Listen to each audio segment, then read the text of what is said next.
I'm the Hardcore Gamer, this is Hardcore Quickies, and this is Welcome to Elk. Welcome to Elk is a really tough one to classify.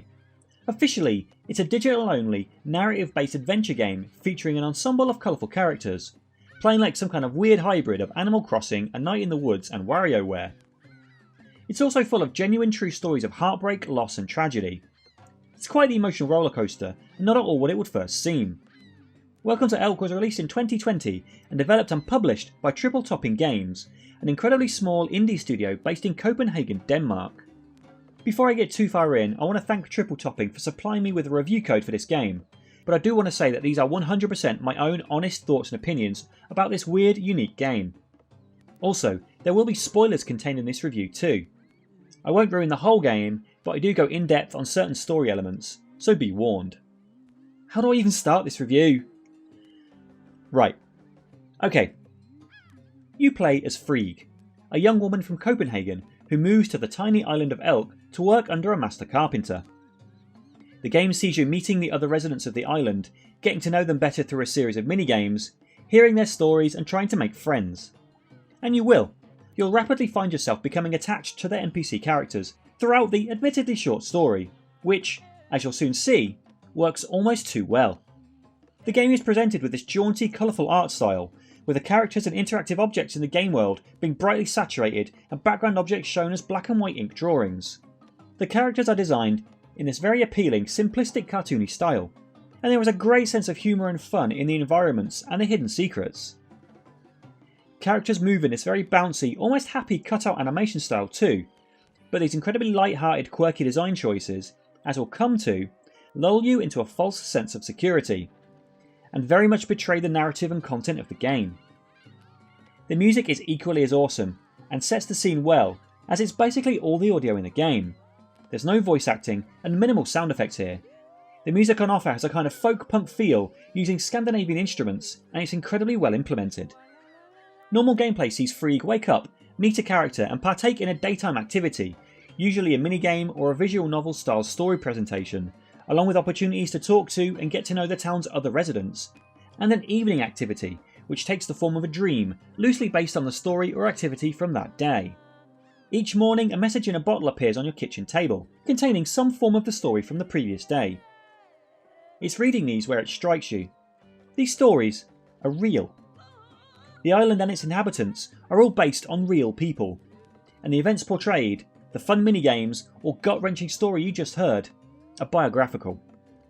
The minigames you play and certain elements of the world turn from the mundane to the surreal really quickly, with the occasional diversions into "oh Jesus, what the fuck" territory, but you soon realise that they don't actually matter. You can't lose a minigame, they're not timed or graded, they are there purely to further the story, and that's an actual work of genius. The narrative is the important factor here. It's more interactive and engaging than something like Everybody's Gone to the Rapture, but it's that same kind of energy. You grow to care about these characters, and it's genuinely emotional when things happen to them. Okay, I really don't want to spoil a lot of this game, as I want people to play it, but as an example, I'm going to run down one of the acts, just so you can see. It's heavy stuff, but here goes. The game opens with Frigg arriving onto Elk Island on a ferry, captained by the ginger-bearded sea dog Jeppe. Jeppe is an incredibly kind man who not only offers to deliver your personal belongings to your new house, but also arranges a welcome to the island party for you at the local pub. He's genuinely a very nice, helpful dude, and the townspeople love him. One act sees his girlfriend come to you worried as Jeppe didn't return home after a night drinking in the pub, which prompts a town-wide search for him. Eventually, Frigg finds him. He'd drunkenly passed out in the snow, and had unfortunately frozen to death during the night. Then follows a surreal minigame where you have to close Jeppe's eyes and help carry his body onto a nearby sled. The whole time your only view is of his blue face, which distorts and changes to reflect your feelings as you carry him to be laid to rest.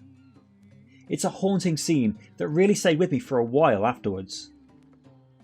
You leave the pub and bump into a stranger, which is when out of nowhere a video, a full screen HD video, plays of a man telling the story of finding his friend dead in the snow. It's an incredibly effective storytelling technique and definitely caught me off guard, especially as, up to this point, there have been no voiceovers at all and minimal sound effects. The townspeople hold a funeral for Jeppe, which, with the exception of the town troublemaker causing a scene, is a nice send-off for a character you've really grown attached to. The game is full of moments like these, some light and hopeful, some dark and crushing, and some that shatter the fourth wall altogether. So as I said at the top, this game is about stories, and everything, literally everything in this game is in force of these stories. Knowing these stories are based on real events gives the game an entirely new dimension. It switches from bouncy mild Animal Crossing clone to listening to that really interesting drunken uncle at a family wedding real quick, and I genuinely enjoyed my time visiting Elk Island. I loved this game. As someone who has experienced a lot of pain and loss in my lifetime, I found myself really drawn in and felt real, honest emotion. And I don't mind admitting that some parts had me shedding tears. The stories aren't salacious or gory. They're told almost as local folk tales, but they're captivating nonetheless. Gameplay wise, there isn't a huge amount here, so if you're expecting King's Quest or Grim Fandango, you'll be extremely disappointed, but that's not the point of the game. It's also really not that long, maybe 3 to 4 hours total, but if you like to sit down and listen to some tall tales, then Welcome to Elk will be right up your alley. Independent games from smaller studios really have the power and the freedom to create experimental narrative pieces like this.